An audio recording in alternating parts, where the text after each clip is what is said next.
A paz do Senhor, Igreja de Jesus Cristo.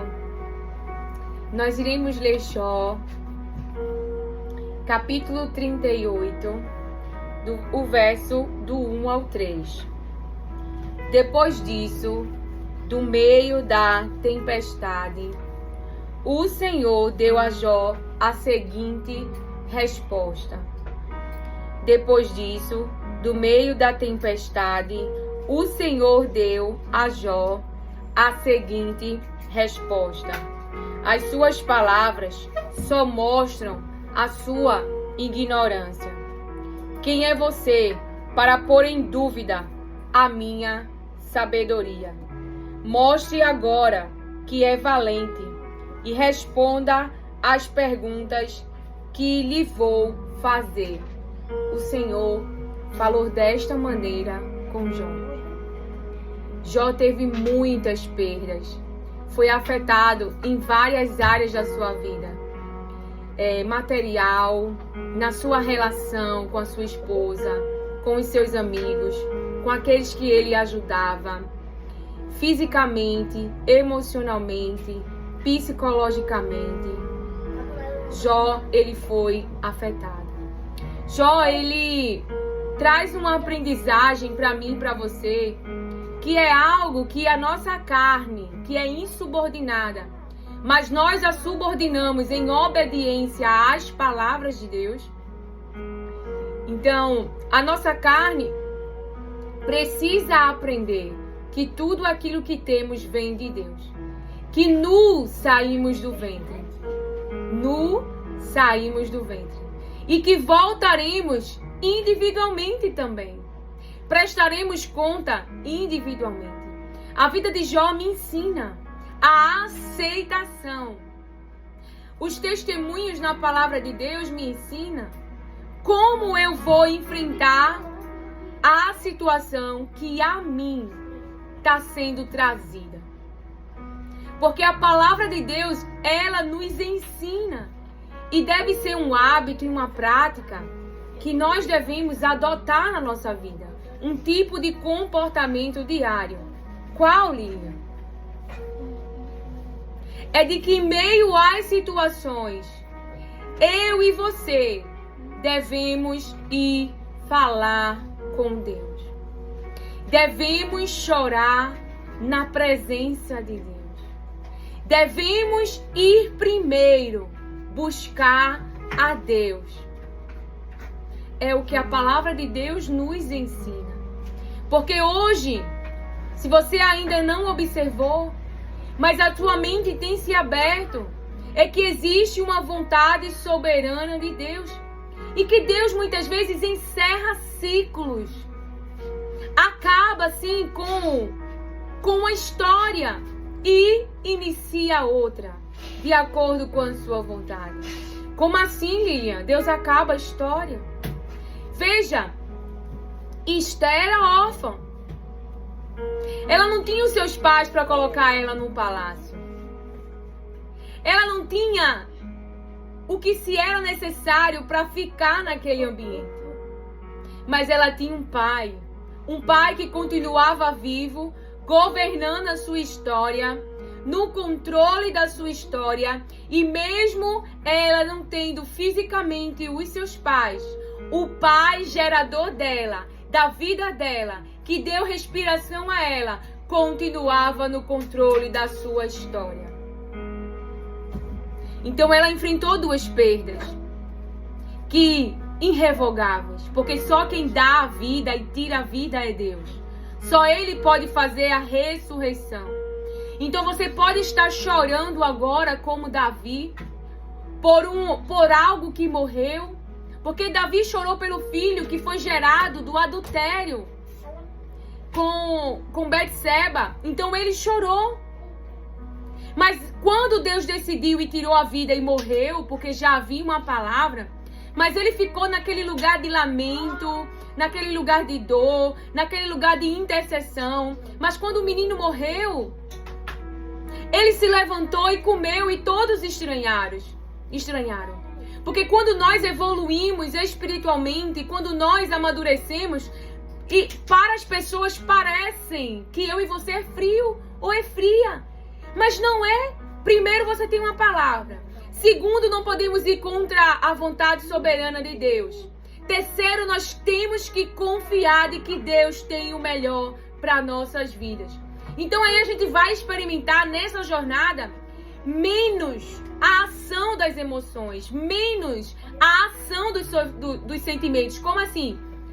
Menos numa situação assim, aonde não vai haver o desequilíbrio, o desespero, o lamento, aonde você não se deixa ser consolado, aonde o Espírito Santo traz palavras para consolar você, mas você diz: eu não quero mais viver, eu morri. A palavra de Deus nos ensina a fazer leitura de cenários,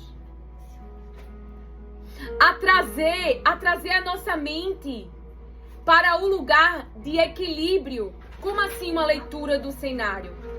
Se nós pegarmos o exemplo aqui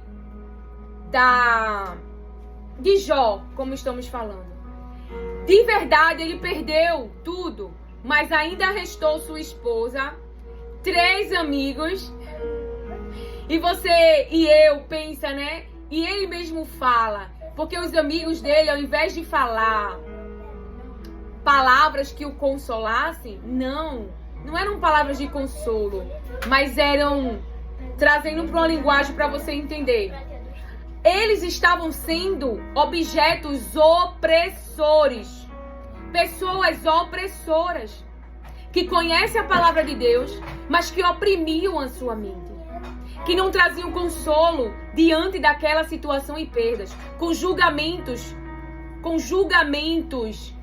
pela aparência, se eu pudesse dizer. Não é algo discernido do Espírito. Não é algo que Deus falou: ó, Jó pecou, por isso aconteceu. Não. Eram discernimentos, julgamentos de aparência.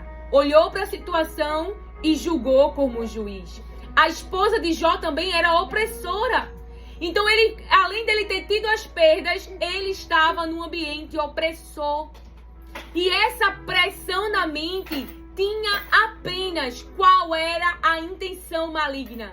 É que Jó amaldiçoasse a Deus, mas todas as perdas levou Jó a falar com Deus. Levou Jó para esse lugar de intimidade, para esse lugar de conhecer a Deus. Então eu ouvia falar de você e eu tive toda a prudência de fazer tudo certo, porque eu temia justamente esse mal que venha para mim. Jó falava sobre isso, ele temia este mal. Então ele era prudente, ele se precavia para que o mal não viesse.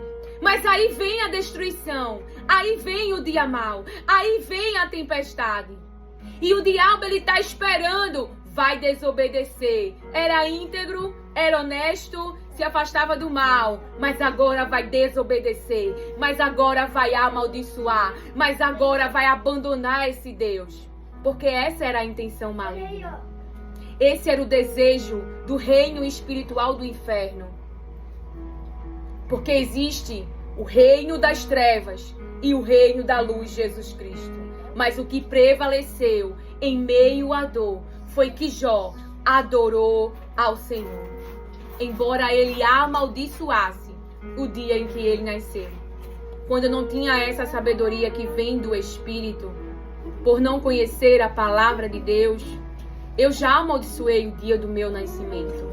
Então veja, mas nós hoje, se tivermos essa prudência, iremos proteger o nosso coração.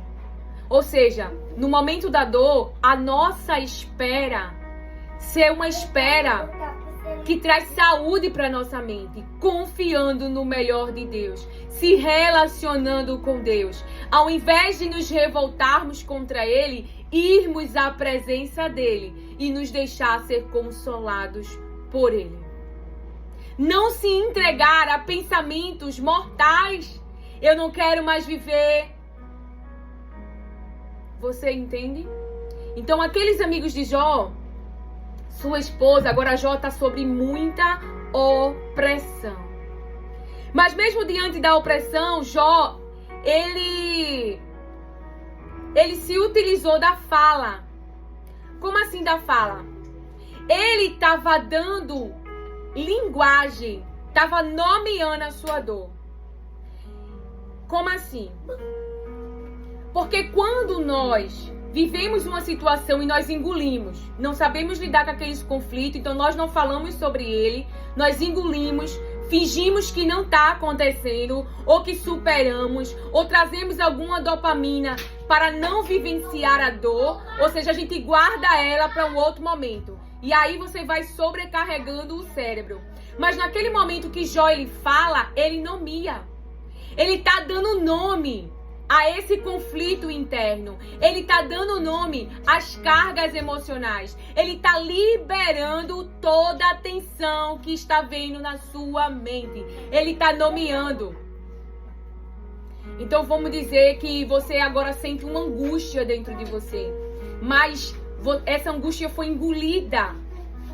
Porque você viveu um abandono, mas você não nomeou. Você fingiu que o abandono não aconteceu, que você é a super pessoa ou super homem e que superou tudo. Superou nada. Guardou. Fingiu que não aconteceu. E aí, vive essa angústia, essa inquietação interna nas emoções, essa angústia que fica aqui, ó, na esofagite, aqui, ó. Mas quando você fala, eu estou sofrendo porque eu fui abandonado, eu fui abandonada, eu gostava muito dessa pessoa. E aí você tá dando nome pra essa angústia, pra essa dor. Você tá entendendo? Você tá falando sobre ela. Como isso era importante. E aí você vai viver esse momento. Como eu já nomeei muitas angústias na minha vida. Eu fui abandonada. O meu maior sonho era a família. Mas eu sei que o Senhor tem o melhor pra mim. Que se isso tá acontecendo é porque algo bom está por vir. Porque eu sei que tu não queres o meu mal. Porque tu só queres o meu bem. Porque eu já tinha um crescimento no relacionamento com Deus. Então, as situações quando vinha, eu já não me alimentava internamente de pensamentos maus. Porque eu confiava no caráter de Deus. Eu confio no caráter dele. Então eu nomeava, eu falava sobre minha dor. Está doendo. Eu gostaria que isso não tivesse acontecido. Salva a minha família. Entende? Mas ainda sei que tu tens o melhor pra mim. Mesmo eu sem querer, eu ainda sei que se tu queres dessa maneira, é porque o melhor ainda está por vir. Então, você entendeu? Agora, se eu não falasse sobre isso e guardasse, aí fosse pra igreja, servisse na igreja, fosse trabalhar e fingisse pra todo mundo que eu tava bem. Não tava. Porque a vergonha é pra todos. A tempestade é pra todos. O sofrimento é pra todos. Então o seu templo agora pode ter sido atingido. E o seu templo era o seu maior orgulho como povo. Mas foi atingido ou na área cognitiva, ou na área emocional, ou na área psicológica, ou até com limitações físicas, sofreu um acidente. Eu me lembro do testemunho do pastor Luciano Subirá, que ele estava veementemente na obra, e Deus falava para ele algo assim, porque eu não lembro, faz tempo, para que ele parasse, né, alguma coisa assim, para se voltar para um outro tipo. Deixa eu resumir, para o que eu tô querendo trazer. Aí ele sofreu um acidente, ali ele foi parado. E ele disse que na época não entendeu, meio que ficou de birrinha com Deus, assim. Mas depois Deus conversou com ele, entendeu? Então, Deus, para preservar a nossa vida, quando não estamos fazendo a escuta e dando atenção, porque você não sabe o que não está nem prestando atenção no que está fazendo, existe a sua intervenção para preservar a sua vida. Se você é um filho bom, você tem coisas boas, mas também tem algo a ser trabalhado.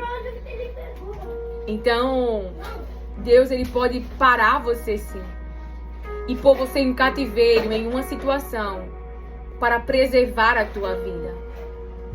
Então, por que eu cheguei a essa conclusão? Porque Deus não se explicou para José. Deus também não se explicou para Jó. Então Deus quer que eu confie.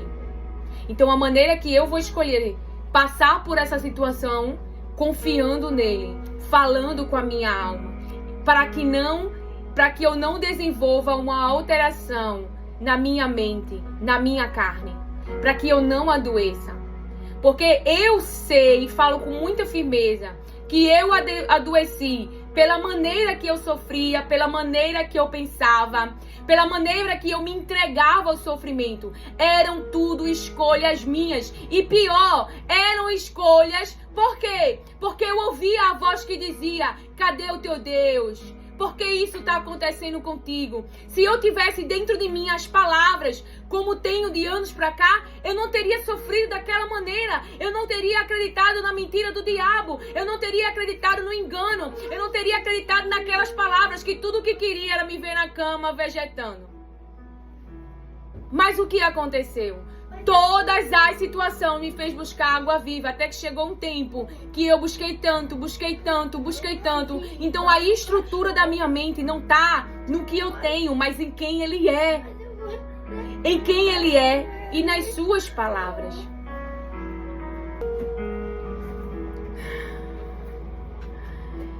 E muito desses nossos sofrimentos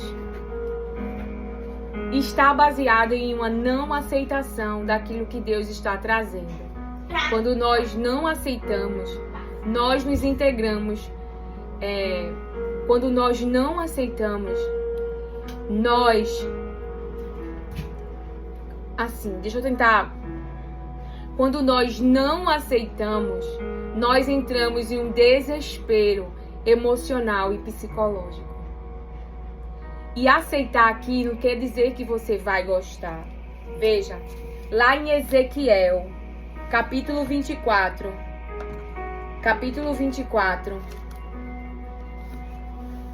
verso 15 diz: a palavra do Senhor veio a mim, dizendo: Filho do homem, eis que, com um só golpe, tirarei aquela que é a delícia dos seus olhos.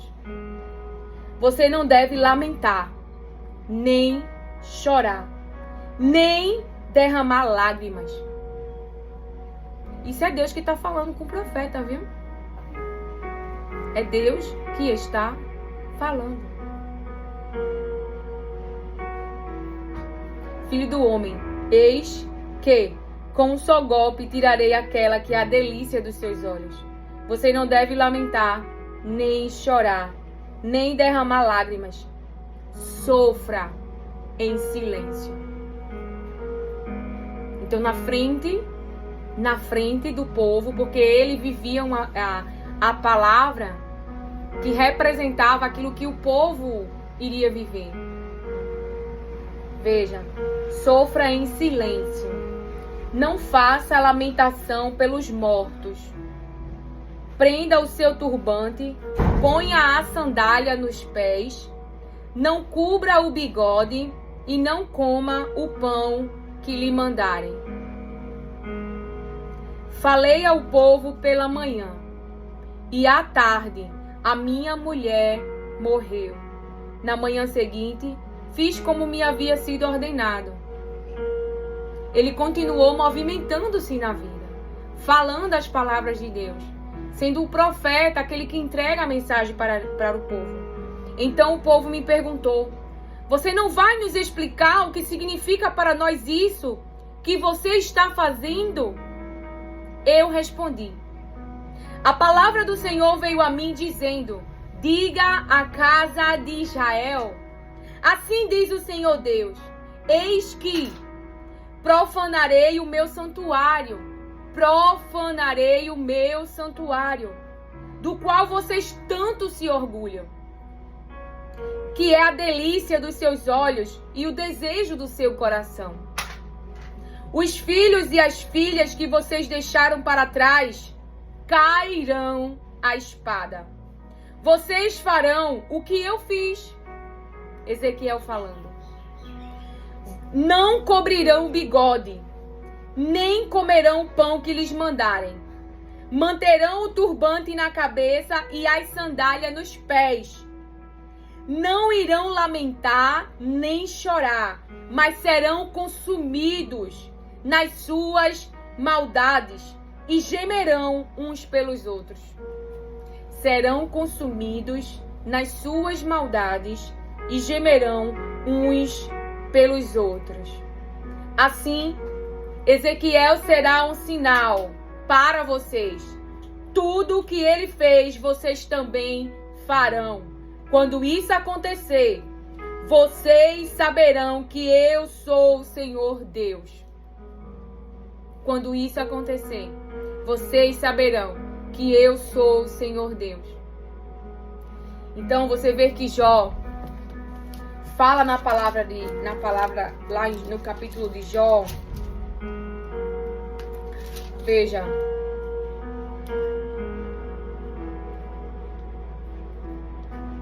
Ele diz a Jó 1, verso 5.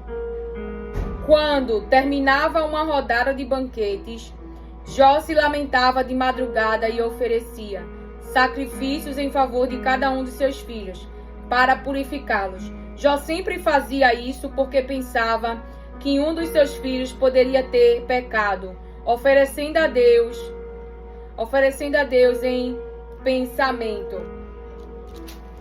Aí aqui a palavra de Deus diz assim: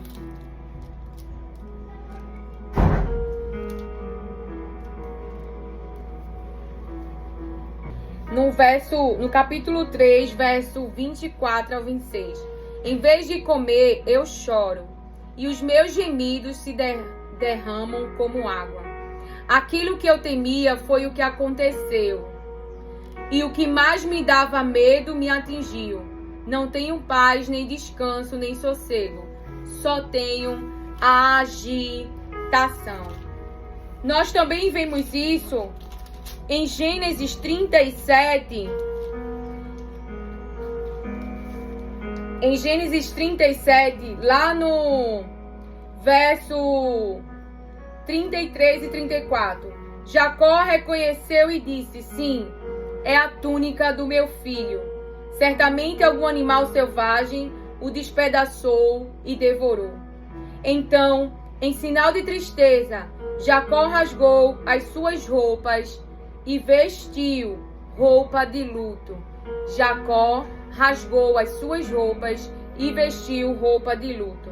E durante muito tempo ficou de luto pelo seu filho. Todos os seus filhos e filhas tentaram consolá-lo, mas ele não quis ser consolado e disse: vou ficar de luto por meu filho até que vá me encontrar com ele no mundo dos mortos. E continuou de luto por seu filho José. E continuou de luto pelo seu filho José. Ele escolheu ficar de luto. Agora veja, no cenário de Jacó, os outros filhos estão bem, estão com saúde, ele está bem financeiramente, ele tem relacionamento com Deus, Você está entendendo? Mas por causa de José, ele decide, ele para de movimentar a sua vida. Para você ver como esses fatores do que acontece, que está fora do nosso controle, o controle da vida dos seus filhos, as decisões das pessoas que estão ao seu redor, tudo aquilo que pessoas decidem praticar e fazer contra a sua vida está fora do seu controle, mas está no controle de Deus. Então, eu estou aprendendo por ler a palavra, que eu posso escolher como eu vou sofrer, mesmo que eu não entenda, para que eu não venha trazer um adoecimento para minha mente. Porque se eu escolho ficar nesse lugar, eu não quero mais viver, a vida acabou para mim, e chorando todo dia pensando em José, chorando todo dia pensando em José, chorando todo dia pensando em José, eu paro de me movimentar por causa da tristeza, da emoção que é carnal. Então a carne, que tem emoções, que tem sentimentos, pode estar parando agora a sua vida.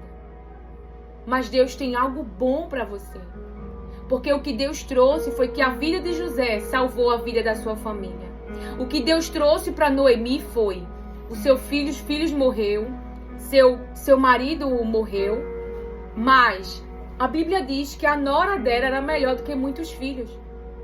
Então, se a nora dela é melhor do que muitos filhos, com certeza ela não tinha a atenção, a devoção, a dedicação dos seus filhos como aquela nora. Então não quer dizer que eu e você não sente, que eu e você não sofre, mas a maneira como sofremos, aquilo que geramos em nossa mente. É eu e você que decidimos o que iremos pensar de Deus e como iremos nos comportar. Porque eu aprendi com a palavra que toda vez que eu reclamava com meu marido, é como se eu tivesse, ou reclamava com meus pais, é como se eu estivesse reclamando com o próprio Deus. Tu já percebeu isso? Então tenha esse discernimento. É como se eu dissesse para Deus, tu escolheu os pais errados. Tu não tá vendo não o que esse homem tá fazendo? Para dar lugar à insubordinação e à desobediência da palavra. Mas quando eu aprendi a orar, a levar para Deus o conhecimento dos meus problemas e a clamar para que Ele faça uma intervenção, ao invés de usar a ferramenta da reclamação, reclamar com meu pai, reclamar com minha mãe, reclamar com meu marido, reclamar com o dono da empresa, isso é um exemplo. Porque isso não traz mudança. Mas deixou Jacó, se eu não me engano, foi zangado, né? Ficou zangado. Porque Raquel vai reclamar com ele. Por que ele não dava filhos? E ele não era ele que dava filhos. Quem dá filhos é Deus. Então você está reclamando com a pessoa errada. Você deve orar e falar com aquele que te enviou, que te gerou, que te formou. E pedir a ele o que você não tem. E pedir a Deus o que vocês não têm. Deus fala para Davi: acaso eu te dei tantas coisas, resumindo, te dei mulher, te dei palácio, te dei honra, te dei vestes. Se isso não era suficiente, eu te daria mais. Deus está dizendo isso para Davi. Então, se você está descontente, fale com seu Deus. Ele já te deu tanto. Mas você quer o que é do outro. Isso é cobiça desde o início, nos 10 mandamentos. Não cobiçar. Cobiçar é querer o que é do outro. Eu quero aquela mulher, eu quero aquela casa, eu quero aquele carro, eu quero aquele telefone, eu quero aquela capinha, eu quero aquela casa, eu quero aquela família. Você não está voltado para a sua vida. O seu olhar está no outro. Então você fala com a sua mente: não, a minha família é maravilhosa em Deus. E começa a olhar para o seu cenário. Para o seu cenário e buscar em Deus as mudanças. Para que haja amor, paz, tranquilidade, intervenção divina. E não desejar que o do outro acabe. Porque isso é maligno. É um gozo interno se eu ouvir que ela tá mal. Meu Deus, como eu vou ficar feliz. Você pode até fingir dizer: não, eu não vou ficar feliz não, eu não desejo isso. No fundo desejo. No fundo vai ficar alegre. Isso é maligno, está repreendido em nome de Jesus. Por mais que alguém te fez mal, e é normal que a nossa carne fique meio assim, mas não deseje o mal. Não colabore com o mal. Porque aquele que te deseja o mal, vai cair no próprio mal que planejou, diz o Senhor. Aquele que levantou uma forca para te ver sufocada, vai cair na própria armadilha. Então o diabo pode estar ativando as tuas emoções para te matar, para roubar tua vida, tua paz, teu sossego. Mas é as obras deles que serão que será destruída no nome de Jesus. Me dá esse discernimento agora, o Espírito Santo. Porque a forca é algo que vai roubar a tua vida. Vai roubar a tua saúde. Vai fazer você perder o movimento. E por fim, morte. Então eu não sei o que te sufoca hoje, o que te aflige hoje, o que te oprime hoje. Mas tome cuidado. Porque o adversário, aquele que não leva em consideração as coisas de Deus, quer sufocar você. Então as doenças degenerativas está muito ligada a um sofrimento profundo, a uma entrega, a um sofrimento demasiado desequilibrado das emoções, vai destruindo as células do corpo. As cargas emocionais não tratadas, não liberadas. Tenha fé para estar nesse lugar, Jesus. Vou te compartilhar um testemunho que eu ouvi de Roberta Sara, que o Espírito Santo levou ela em uma situação em que ela precisava chorar, que ela precisa dar nome. renovar essa situação que se fala nos estudos, ressignificar, né? E eu ouvi esse testemunho, eu chamei o Espírito Santo para minha história. Eu digo, que angústia é essa? O que é isso? E ele me levou na minha adolescência, uma situação insuportável, que eu não podia me defender só, e que muito afligiu o sofrimento, um grito que eu entalei. Enfim, ele me levou na situação de verdade, em oração. Ele me levou. Ele trouxe a cena para mim. Ele me disse o que é. E eu pude chorar. Então, as emoções podem sufocar eu e você, destruir as células do nosso corpo, acelerar a morte dos órgãos, parar eu e você de se movimentar. É tão pequena, né? Mas uma fagulhazinha dessa pode fazer eu e você perder o movimento da vida. Pode nos paralisar. Ilian, como é que eu vou continuar andando no luto, andando na perda, na dificuldade financeira? Eu não sou melhor que você, não. Quantas vezes que eu tava numa situação financeira tão difícil, eu fui jogar aquele negócio, né, que joga de animais. Veja o desespero da minha alma. Fiquei orando para ganhar na Mega Sena. Mas Deus me deixou passar. Porque eu precisava aprender a parar de gastar dinheiro por causa do meu emocional. A parar de comprar tudo. Porque o meu emocional me levava a esse lugar. Aqui não tem uma pessoa que não foi trabalhada. Aqui tem alguém que está em processo de restauração. O que é restaurar? Restaurar é voltar ao seu estado original. Semelhantes à imagem de Deus. O mesmo Deus que nos criou, que nos formou, que nos quis. Foi Ele que quis os seres humanos nessa obra. E Ele está disposto. Se você se colocar no lugar de humilhação e confessar os seus pecados e dizer: Deus, eu quero fazer a tua vontade. Deus, eu quero viver uma vida santa. Mas eu não tenho condições. Tu acha mesmo que Ele não vai ouvir essa oração? Ele vai dizer: eu aqui, meu filho, vou te ajudar. Vou liberar poder, força e vou te cercar. Porque tu vai se desenvolver. Tu vai se desenvolver. Por quê? Porque está alinhado com o seu coração. Que eu e você sejamos santos, separados, reservados. E que espere a vinda do seu filho e receba o que ele tem preparado para mim e para você. Tu acha mesmo que se tu disser: eu pequei contra ti, eu sempre fui desobediente até agora, mas o que eu quero viver é uma vida de obediência, porque eu não quero obedecer o diabo. Quer deixar o diabo com raiva? Obedeça a Deus. Obedeça à palavra de Deus. Ele fica irado.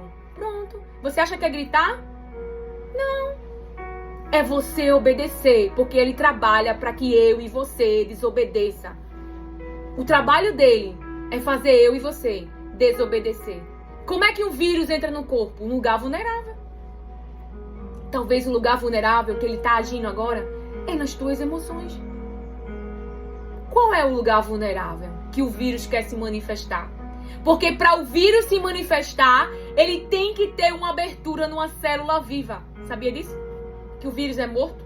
Ele precisa de uma célula viva dentro do seu corpo para ele entrar e se proliferar. Então, se você abrir uma brechinha na palavra de desobediência, ele entra por essa brechinha para se manifestar dentro da sua casa, dentro da sua vida e na vida dos seus filhos. Sabia não que o vírus é morto? E que ele precisa de vida para ele se manifestar, para ele se proliferar, para ele dominar o teu corpo? E ele vai na área vulnerável. O vírus. Veja aí na pandemia. Qual era a área mais vulnerável do meu marido? O pulmão. E ele estava com decreto de morte. E o quadro dele mudou da noite para o dia. E o pai dele morreu. Que estava super bem, já ia ter alta.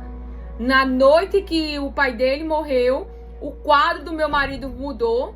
Ele teve alta no outro dia, que era o pai dele que ia ter, mas Deus guardou a vida do seu pai.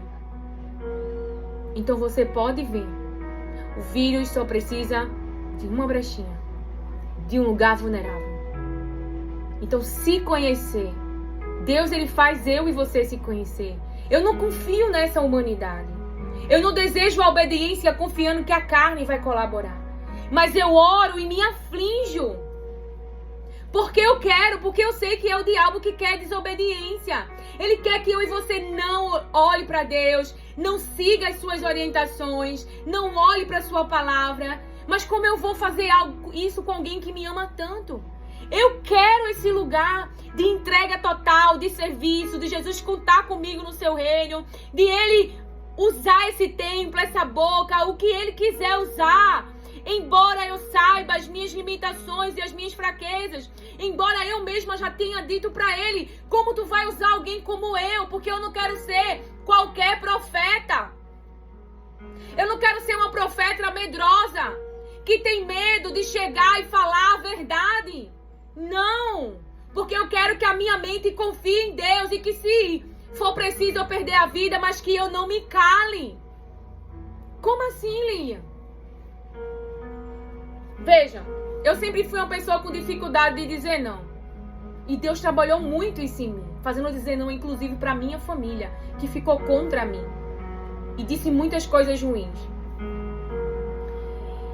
Fazendo eu fazer intervenções e posicionamentos com a minha família, que me chamou de louca. Diz que agora que eu tô lendo a Bíblia eu fiquei louca. Meu filho, tá brincando, como é que se diz? Como assim uma profeta de verdade? Por quê?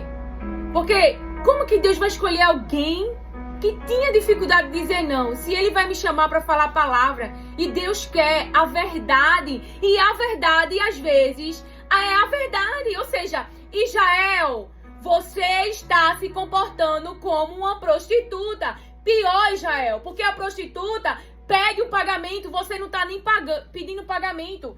Você está fazendo de graça. Como assim? O que você está fazendo? É o comercial. Veja, quando Deus fala a verdade, Ezequiel 16. Então Deus não está dizendo assim, falando do ser humano, mas do seu comportamento. Como essa pessoa está se comportando. Então você quer dizer o quê? Que Deus não é humano? Porque a teoria diz que a gente não pode falar assim. Você não vê, não, que hoje, vou resumir, a ciência, os profissionais que estão dentro da igreja estão fazendo com que não falemos mais a verdade. É desumano falar assim. Então você quer dizer que Deus é desumano.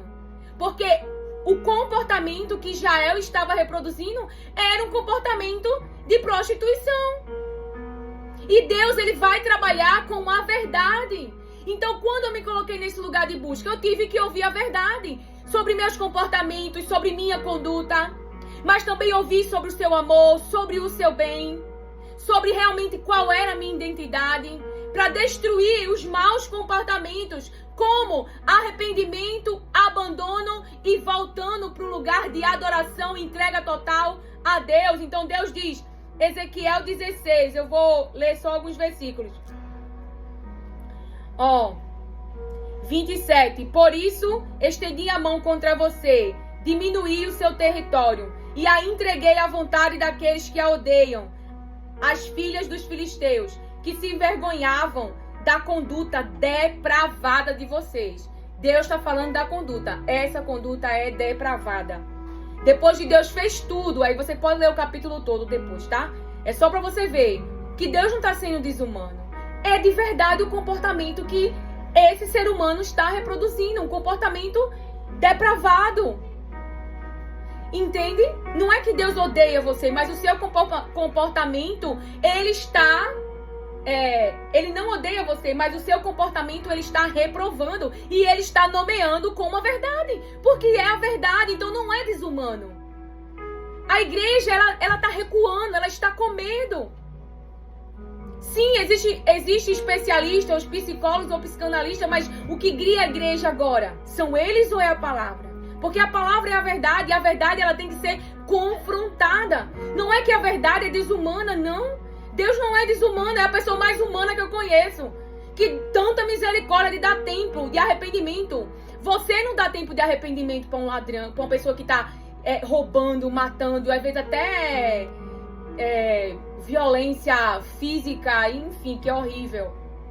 Mas essa pessoa não morreu? Deus está dando tempo de arrependimento. Podia ter sido fulminado já.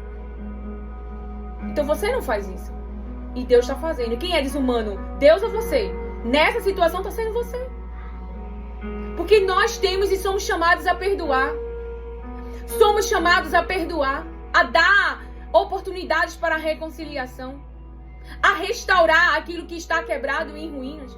Temos feito isso? Não. Quer dizer para mim que Deus é desumano? Não, não vem. Não vem que a palavra está contra você. Humano é Deus, que deu oportunidade a mim e a você. Ele é humano. Porque eu, pelas obras que eu já fiz, eu era para ter sido consumida na hora. Não tem a ver se eu era uma adolescente, se eu fui enganada. Não tem a ver com isso. Mas a misericórdia. Jesus, que deu a vida por mim. Ele, a graça, essa misericórdia me fez continuar viva. E está hoje onde eu estou. Porque Ele não desistiu de mim. Mas Ele não aprovou o meu comportamento. E Ele me falou a verdade sobre o meu comportamento. Então veja, Deus está falando aqui. E por ser insaciável, você também se prostituiu com os filhos da Assíria. E prostituindo-se com eles, nem assim ficou satisfeita. Pelo contrário, você estendeu as suas prostituições até a Caldeia, essa terra de negociantes, mas nem com isso ficou satisfeita. Você já pensou, traz agora Jeremias falando com sacerdotes, reis, a verdade que Deus mandou. Eu respeito os profissionais, mas o profeta, o pastor, veja, Deus atraiu, entregou a Jesus e por misericórdia você está no comando dessas ovelhas como líderes. Agora imagina, Deus atraiu, entregou a Jesus, Jesus pagou com sangue e eu e tu fazer algum malzinho a essa ovelha. Eu não queria estar na cola da gente. A gente tem que ter muita atenção. São almas e são vidas. Que não foi pago um preço, eu e você. Foi o Filho do Altíssimo. Então, muitas vezes seremos feridos, machucados, traídos por essas ovelhas. Algumas em construção e outras estão no meio disfarçadas, infelizmente. Mas Jesus nos mostrou, não ponha a mão. Porque aquele que decidir continuar no erro, já tem o seu destino condenado. Então veja, como é fraco o seu coração, diz o Senhor, Deus, pois você faz todas essas coisas que são próprias de uma prostituta descarada, construindo os seus altares na entrada de todos os caminhos e o seu lugar elevado em cada praça. Você não foi como a prostituta, porque desprezou o pagamento. Você não foi como uma prostituta, porque desprezou o pagamento. Você foi como a mulher adúltera, que em lugar do seu marido recebe os estranhos. Todas as prostitutas recebem pagamento, mas você dá presente a todos os seus amantes. Você faz isso para que venham de todas as partes adulterar com você. Com você, na sua vida de prostituta, acontece o contrário do que se dá com outras mulheres. Ninguém pede que você se prostitua. Você faz o pagamento. E ninguém paga nada a você. Nisso você é diferente. Nem pagamento está recebendo para se prostituir. Ou seja, não está recebendo nada em troca. E ele falava isso sobre Israel. E muitas vezes estamos assim. Porque não sabemos quem é. Então, nós fazemos tudo o que as pessoas querem. E esses comportamentos nos ferem. Elas não precisam fazer nada por nós. Mas para que elas gostem da gente. Para que elas nos aceitem. Para a gente não perder aquela recompensa. Para a gente não ser rejeitado. Para a gente não ter que lidar com conflito. A gente não diz não. A gente não sai dessa vida. Você entende o que o Senhor ele está falando comigo e com você? Aí você fala, e o caso da prostituta, da mulher que foi paga em adultério. Jesus disse para ela, não peques mais. Jesus deu para ela uma oportunidade. Aqui Deus está falando do comportamento de Israel. E você vê em versículos depois que ele chama Israel de virgem. Porque ele iria limpar Israel. Ele iria tirar toda a impureza de Israel. Ele iria tirar aquilo que era mal que está em Israel. E dar a eles um novo coração, um novo espírito e colocar o seu espírito neles. E assim olharia para eles como virgem, porque haveria essa limpeza. Deus não desistiu de Israel, mas ele fala a verdade, Deus, sobre como eu e você podemos estar nos comportando. Não é enlaçando a gente psicologicamente. Mesmo que você não tenha tido uma estrutura familiar na igreja, na palavra, você pode buscar. Seus pais podem ter te ensinado a prostituição. E hoje você está fazendo pior do que eles. Mas há como abandonar essa vida e viver uma vida de santidade. Voltarmos à origem, semelhantes àquilo a qual fomos criados. E estamos predestinados a este caminho. E só é possível por causa de Jesus. A sermos a imagem dele. A ver Jesus em nós. Aqui está se vendo a imagem da semelhança de um filho de Deus? Não. Jesus não está dizendo assim, ser humano, eu criei ser humano prostituto. Não. Mas Israel, com os seus comportamentos, está se comportando como uma prostituta. E ainda pior, porque nem recebe pagamento, dá de graça. Não há nenhum retorno. É um exemplo para você ver. Então somos convidados a falar a verdade. Porque por conta dessas emoções, dos sentimentos, assim, eu fui curada com a verdade. Por mais que eu tivesse todo esse emocional, devocional para Deus, todos esses sentimentos, Ele tratou comigo a verdade. Ele também mostrou a verdade de quem eu sou e de quem o diabo queria que eu fosse. A estrutura psíquica que eu estava mentirosa, enganosa e que me afastava da presença dele. Quando eu quis agradar mais ao meu pai do que a Deus. Quando eu tinha 13 anos, meu pai riu das minhas vestes e chorou porque eu entreguei a vida a Jesus. E em dado certo momento da minha vida, eu procurei agradar mais ao meu pai humano do que de verdade ao meu pai espiritual, que é o meu pai. Que quis que eu visse, que quis que eu gerasse. Eu já segui conselhos de amigos.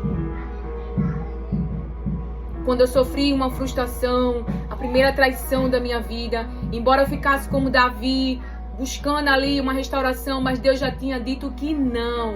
E eu continuei, foi fruto da desobediência, aquilo que eu acreditava ser um casamento. Mas estava, mesmo morando junto, mesmo tendo uma filha, estava em fornicação. E Deus destruiu e Ele não me falou nada, porque não havia nada para se falar. E eu só fui entender lá na frente. Ele já tinha falado, Ele não ia mudar de ideia. Eu que insisti. E Ele mesmo acabou. Você entende? Então eu fui aprendendo e foi importante na minha vida porque eu aprendi o temor. Mas não deixei de sofrer, não deixei de trazer dor. Por mais que eu ame, Ele me ame também. Mas eu tinha que colher da decisão que eu tomei, mesmo sendo um adolescente e mesmo não tendo caído naquele poço sozinha. Porque foi toda uma trama espiritual. Mas que eu nunca perdi a vida, porque Ele cuidou. Eu era figo bom sim, mas havia algo a ser tratado. E no cativeiro Deus trata. Porque Deus liberou essa palavra sobre o cativeiro, que ia tratar a impureza do seu povo, que tinha... Não é que eu não tô lembrada agora aonde tá. Eu não tô lembrada. Depois que, se eu lembrar, eu trago pra vocês. Então não venhamos ter medo de falar a verdade. Essa parte aqui de Ezequiel 16 foi agora mesmo que o Senhor me trouxe essa palavra. E falar a verdade não é desumano. Mas infelizmente, estamos sendo colocados na parede para não falarmos mais a verdade, mas para colocarmos mel não é? Mel assim, vamos ajeitar aqui para falar, entende? E a palavra de Deus, ela fala sobre si mesmo, que ela é viva, que ela é eficaz. Quem a ouve vai entrar, vai penetrar, vai sondar, vai, entendeu? Vai trazer vai mostrar a maldade para a pessoa. Então não vamos distorcer a verdade, vamos falar a verdade. Também é difícil assim, né? Essa palavra que o Senhor trouxe agora e você fica meio impactada. Não é fácil ouvir. Você se comportou como uma prostituta. Você tá entendendo o que Deus está falando para Israel? Deus não fez uma prostituta. Deus não fez Israel prostituta. Israel se comportou assim. Deus está falando de comportamento. Deus está falando de ações. Deus está falando de práticas. Para você não levar para o lado de que Deus fez um ser humano assim. Tanto é que quando eu orei na minha vida por alguém, eu sempre dizia para Deus: você não criou este ser humano. Este ser humano está sendo a imagem que o diabo quer que seja. Mas o que tu criou foi homem e mulher, a tua semelhança. Então eu oro, o desejo do meu coração é que foi usada para me matar. Então meu desejo é que o diabo perca essa alma, porque isso vai irritar o diabo. Tá na mão dele. E ele vai perder, se tudo que ele quer é que as pessoas vá para o inferno. Então a minha oração não era para que essa pessoa morresse, mas para que essa pessoa se convertesse, para que essa pessoa fosse salva, para que o diabo perdesse essa vida. Essa foi a minha vingança contra o diabo, por tudo que ele tinha feito contra mim. Então, por todo o tempo que ele me fez perder, o que você tem gerado agora que você descobriu que foi enganado, que foi enganada, que viveu uma vida mentirosa? Então, Deus está falando de sentimentos e emoções que não podem atrapalhar o nosso propósito. Por mais que você tenha caído em um laço e ter tido relacionamentos, porque você experimentou de muita fome no lar que você nasceu, não teve atenção, não teve carinho, não teve amor. Você hoje é adulto, você hoje é adulta e Deus te dá todas as ferramentas para ter uma nova vida, para você ter a sua família, para você ter um homem segundo o coração de Deus. Então Deus, ele não vai amenizar porque você está escolhendo ter vários relacionamentos ao invés de ter uma aliança com Deus e confiar nele, de que ele pode te dar um casamento. É isso, é essa palavra. Não, Senhor, eu vou ficar aqui. Não, Senhor, eu vou até acabar esse relacionamento, já que essa pessoa não quer uma aliança, de firmarmos uma aliança, então eu prefiro deixar essa pessoa, mas me manter fiel à tua palavra. E aí você vai experimentar coisas maravilhosas de Deus, porque você está confiando nele, está abrindo mão de algo que é importante para você, mas que é desobediência. Você entende essa palavra? Que Deus está trazendo discernimento para nossa mente. Diga não para o pecado. Então o diabo, ele fez de tudo para me matar. Eu não tinha esse discernimento. Eu não tinha essa inteligência emocional. Eu não tinha, e eu vivia debaixo de muita opressão. E eu não entendia que eram opressores. E geralmente opressores são pessoas orgulhosas, soberbas. Elas não veem que estão cometendo injustiça contra você. Elas não veem que não estão atendendo às suas necessidades. Porque elas são egocêntricas, elas só pensam em si. E quando você vai falar, elas querem matar com palavras para te diminuir, para te calar, para te sufocar. Tenha discernimento dessas mentes. Então vá falar com seu pai. Então, já que ele atrapalhou tanto essa minha vida, né? Que eu pensava assim que ele atrapalhou, mas na verdade cooperou para o meu bem. Então, já que eu fiz coisas que agradam a Deus, o desejo do meu coração é viver uma vida que o agrada, de entrega total, que sempre foi a vida que eu quis ter. Mas que eu acreditava que acabou. Que meu relacionamento com Deus acabou. Que eu tinha o perdido e que eu tinha o decepcionado. Isso era a amargura da minha alma. Isso me matava. A pessoa que eu mais amava, a pessoa que mais me completava, eu achava que eu tinha perdido. Então, por que eu ia viver mais? Por que eu ia viver? Até eu conhecer a verdade. E foi lendo a palavra. Ele mesmo se mostrando para mim. Então, já que fizemos tantas coisas ruins, que agora, venhamos nos levantar para obedecermos às palavras de Deus, para sermos guiados e dar a Ele a nossa vida, uma entrega total, uma vida total. Esse é o pior castigo que você pode dar para o inferno, porque tudo que Ele quer é você não nessa vida. Não nessa vida. Então esse é o maior castigo. É você se humilhar. Quantas vezes eu me humilhei? Eu estava certa, mas para não dormir sem paz e confusão e abrir brecha pro diabo, eu ia lá e era pacificadora. Ai, era horrível. A carne é esmagada, meu Deus, o orgulho, eu, tudo esmagado. Já pedi perdão às pessoas que me fizeram mal. E quando eu fui perdoar, tá perdoada. Nem disseram assim, ó, mas me perdoe também. Tá perdoada. Porque eu ouvi uma palavra, uma direção, onde Deus usou uma irmã minha e disse: deles eu não espero nada, mas de você. Então eu saí pedindo perdão, era todo mundo. Quem vai que alguém é? E aí depois eu experimentei uma paz, uma alegria, sem ressentimento, sem amargura. Aquilo me curou. Pedi perdão a pessoas que me fizeram mal, e que deveriam me pedir perdão, e que a gente fica na nossa alma esperando. Se você observar, a nossa alma, ela tem algo. Ela tá sempre esperando o outro fazer. Mas seja você o que faz, porque Deus me ensinou isso. Eu dou amor, eu dou carinho, eu dou paz, eu faço bem, eu ajudo. Eu vou fazendo tudo que o Espírito Santo manda, pra não me orgulhar na carne, né? Ele vai gerando, eu vou entregando. Ele vai gerando, eu vou entregando. Coisas difíceis mesmo, que pessoas não entendem. Acham que é presunção, que eu sou amostrada, que eu só quero ser a santa. E várias coisas, porque vão fazer julgamentos baseados na aparência. E não vão ter discernimento que você está sendo guiado pelo Espírito Santo de Deus. Então você chega sorrindo e isso incomoda. Porque você está sempre bem. Porque se você encontrar comigo, é algo que eu carrego que é do Espírito. É uma paz, é uma alegria. Não é cerebral.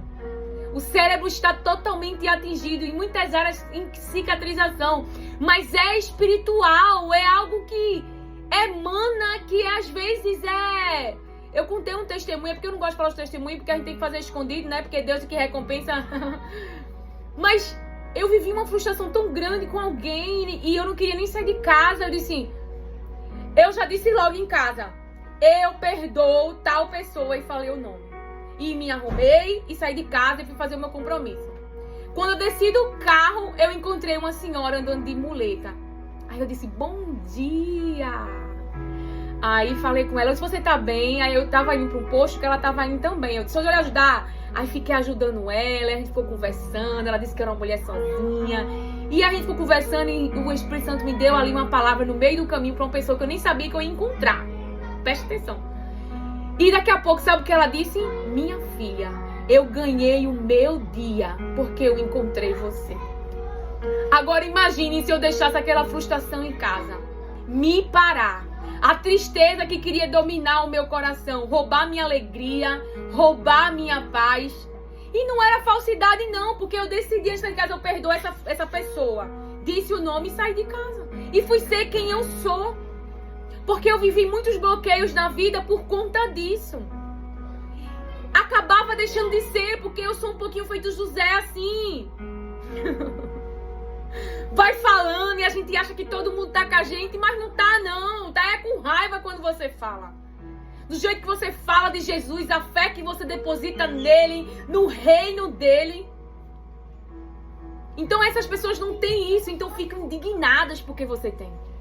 Estão com espíritos malignos internos, porque isso é maligno. Isso é uma prisão maligna. Entende? Então, mas eu fui discernindo isso de acordo com o tempo. Fui aprendendo. Então, se eu estou viva, minhas irmãs... A Sandra Alves conta o testemunho mesmo de quando aconteceu as perdas dela. Eu tenho certeza que hoje ela não se comportaria daquele jeito. Ela não queria sair, ela queria ficar no quarto. E Deus colocou uma corda lá, uma amiga que ficava na porta. Bora, irmã, algo assim. Eu tenho certeza que se fosse hoje, ela não se comportava assim.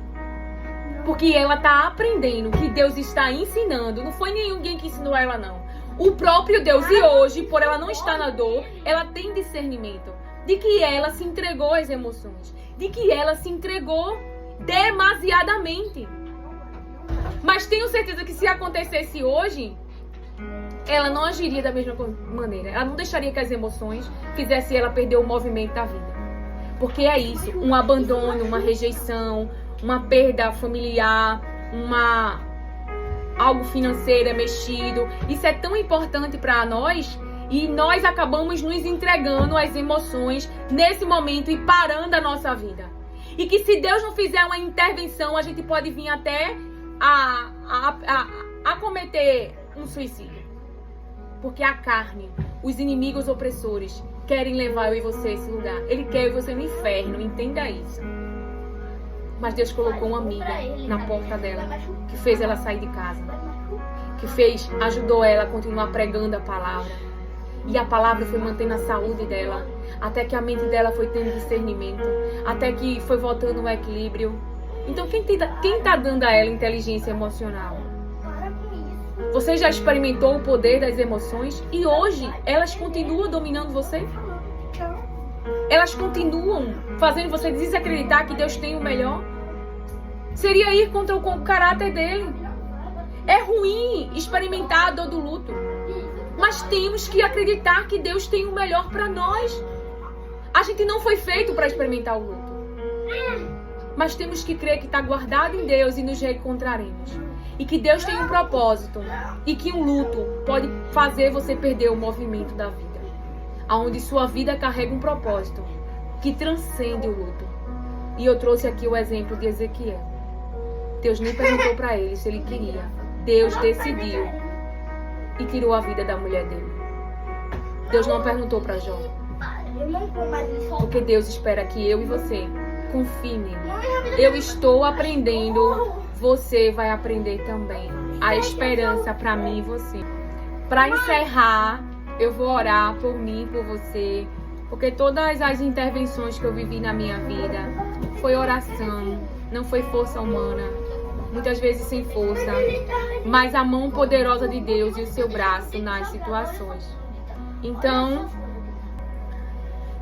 Pai, eu oro em nome de Jesus, Pai, por cada vida que ouvirá essa palavra, a tua palavra, e até por aqueles que não irão ouvir, mas que estão debaixo de opressão e estão sendo sufocados pelas emoções e pelos sentimentos e até pensam em desistir da vida e não querem mais viver.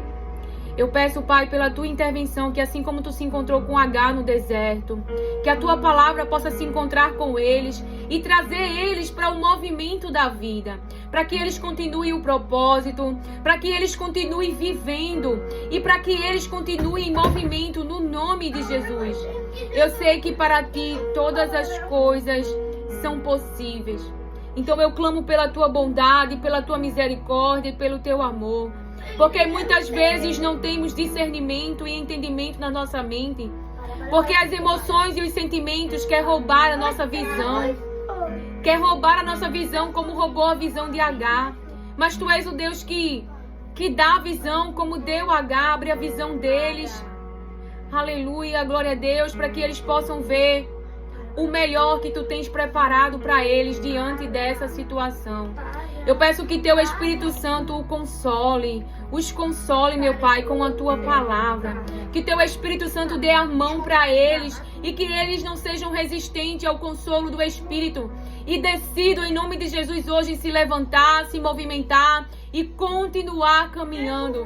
E decidam hoje, em nome de Jesus, a saírem das cavernas e continuarem falando a verdade, e continuarem propagando a verdade, e continuarem destruindo altares que não glorificam o teu nome, e continuarem destruindo todo engano, toda mentira mental que tem enlaçado o teu povo e tem levado o teu povo a uma idolatria, a uma corrupção espiritual. Que todo ensinamento hoje cara por terra e que a tua palavra possa ser o alimento da mente deles e que a tua palavra possa ser aqueles que levanta a vida deles no nome de Jesus. É no nome de Jesus que eu oro e te peço. Amém.